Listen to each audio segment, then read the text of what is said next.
Chapter 464, Consultation. Prince Edisac Augustus. What connection does he have with the danger that might lead to tragedy? Moreover, this matter seems to have received the attention of Mr. Fool. Audrey instantly matched the name with a face, giving rise to great worry and doubt in her. In her opinion, things that caught the attention of Mr. Fool were either very dangerous, extremely secretive, or had far-reaching importance, and were by no means simple.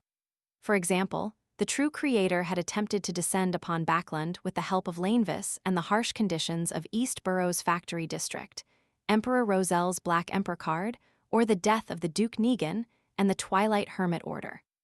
Taking these examples into account, Audrey had good reason to believe that, if not handled well or given too little attention, the major event involving Prince Edisac would inevitably lead to a very, very terrible storm.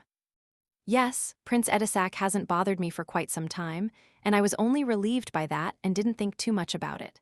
Now, it does seem a little problematic. At the previous ball, he still warmly kept me back to discuss some boring topics, trying his hand at pompous bad humor. But just 2 or 3 days after that, he turned rather cold and had even deliberately avoided me. I have to find a chance to ask Father about him, but I can't show too much curiosity, or else it might be very possible that he would agree to the royal family's marriage request. Audrey recalled some details, and she suddenly felt her shoulders sink from the weight. She had never liked Prince Edisac, including his 2 elder brothers, and she had no intention of becoming a princess consort. As for the reason, it was very simple. The followers of the Evernight goddess couldn't accept that the Augustus family had believed in the Lord of Storms for generations, which meant their arrogance, pomposity, contempt, and eccentricity against women had penetrated deep into their bones. It was hard to change them, which was the one thing Audrey couldn't tolerate the most. When she thought of the strict, ancient, and extremely conservative environment she would find herself in after becoming a princess consort, Audrey felt that she would surely go crazy and flee, disregarding everything else. So, she wasn't moved at all by the rather solicitous flattery of the princes. She was even very repulsed. Edisac Augustus. The last name implies that he's a member of the royal family. I vaguely remember that he's a prince. What dangerous matter is he going to do? I have no way of coming into contact with him. Right, I can ask Miss Audrey and Viscount Glaint for help, but I have to think of a reason ahead of time to prevent any suspicion from them. Fors frowned slightly as she interpreted Mr. Fool's words. Alger was very interested in the matter, but he didn't dare to ask Mr. Fool, who was obviously just providing a hint. He could only ponder to himself for 2 seconds before saying to Justice, the magician, and the world, "The atmosphere over the sea isn't calm either. It might have a connection with Backland, just like those machines." His words were completely baseless. He simply wanted to exaggerate the degree of the danger and let the 3 Tarot Club members in Backland investigate it diligently. I have to say that Mr. Hanged Man has acted in concert so well. Klein, who was watching from the sidelines, gave up on the idea of having the world say something similar.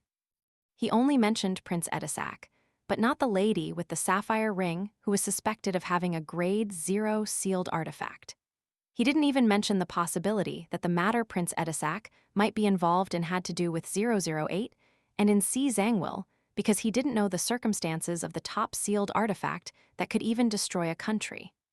All he could rely on were minute clues to make guesses that he wasn't completely sure of. He was afraid that if he directly told the key points to Justice and Miss Magician, their investigations would be detected by the target the moment they honed in on the target. This was also why Klein didn't try to find an opportunity to inform the machinery hivemind. Based on his guesses about sealed artifact 008, he suspected that if he left Minsk Street and rode a horse carriage to the Lever Cathedral or the Steam Cathedral, he would encounter an unexpected and absolutely unstoppable attack, such as the eruption of a sealed artifact hidden underground or a fatal strike of a high-sequence beyonder. Only the screening of the gray fog allowed Klein to not worry about such problems. To a certain extent, he could inform Justice and the Magician about this through a more gentle, more roundabout, and more veiled manner. In addition, Klein had other plans. It was to leave Backland by bowing out the stage as a side character among side characters and changing his appearance without anyone noticing. He would then secretly return and contact the machinery hivemind in a manner beyond the grade 0 sealed artifact's senses. Let's hope this will succeed. I hope there's a chance of finding NC Zangwill? Yes, the premise is that he is indeed involved in this matter. Wait a minute. While Mr. Azik was after NC Zangwill, he had a conflict with MI9. He became secretly wanted, and MI9 has always been considered to be a pro-royal faction in the military. A series of coincidences revolving Prince Edisak is rather similar to the features displayed by sealed artifact 008 in the past. This seems to indirectly confirm NC Zangwill's existence. Klein closed his eyes, and the bright boots and pale hand flashed back to him. He leaned back in his chair, his lips curving upward. Ladies and gentlemen, we shall meet next week. In Empress Bureau, the opulent villa of Earl Hall. Audrey stood in front of the full-length mirror, staring blankly at her reflection. There were good news and bad news for her at this tarot gathering. The good news was that she was about to receive one of the psychiatrist potion's main ingredients. Although she was no longer the ignorant girl who had bought some basic general knowledge from the hanged man for £1,000 and knew the approximate price of a lot of beyonder ingredients, she didn't mind paying a premium for the eyes of a mirror dragon. After Duke Negan's assassination, she gained the desire and motivation to raise her sequence to receive the corresponding combat strength. For this, she didn't want to wait any longer and was willing to pay a price. As long as the ingredients appeared, she would immediately accept the offer as long as the price wasn't too outrageous, in case something unexpected happened. It's like a precious piece of jewelry that many noble ladies have set their eyes on.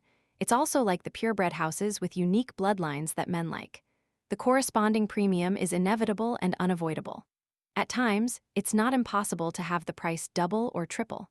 Besides, with For's busying herself in the process of contacting her teacher, she definitely shouldn't be left wasting her time while taking on risks.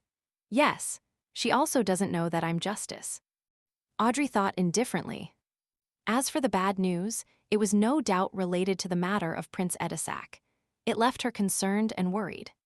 Fortunately, Mr. World received the news, and Mr. Fool had provided a warning. Otherwise, who knows how things would have turned out. Audrey, with such excellent conditions, you could certainly solve this problem. Come on. The girl drew the sign of the crimson moon against the reflection in the mirror, and tried hard to be optimistic. Then, she restrained her emotions and headed out to the piano room, preparing to participate in her scheduled piano lesson as if nothing had happened. This was because Earl Hall and his wife, as well as Hibbert Hall, wouldn't be home until dinner, and she had no one to ask for information now. She could only tell herself to be calm, to be composed, and to be patient. Before the tutor arrived, Audrey casually played the piano, using the beautiful melody to cleanse her mind and soul. When she finished playing, she noticed that Susie had opened the door at some point and was sitting beside her. She still had a pair of gold-rimmed glasses hanging around her neck. Audrey, what problems did you encounter? The sound of your piano tells me that you're frustrated over something, Susie said suddenly. Audrey froze, not knowing how to reply. She suddenly felt that having a mind-reading dog at home wasn't necessarily a good thing. Within the campsite that had a lit bonfire. With his eyes closed, Derek Berg thought back quietly to what had happened at the tarot gathering and made sure that he hadn't forgotten the memories of his repeated experiences.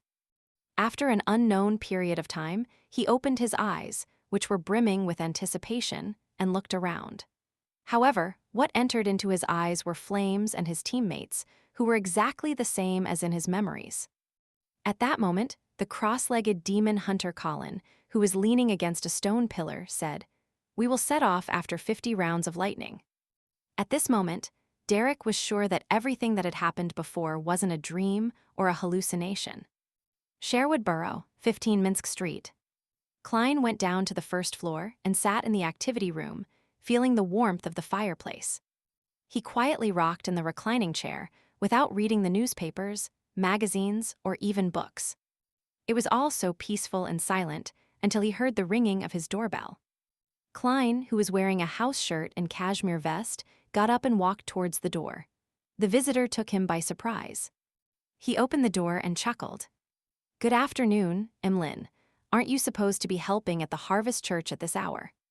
It was the handsome, somewhat effeminate vampire Emlyn White, whose hair was combed back at an angle. The arrogant man's expression froze when he heard Klein's greeting.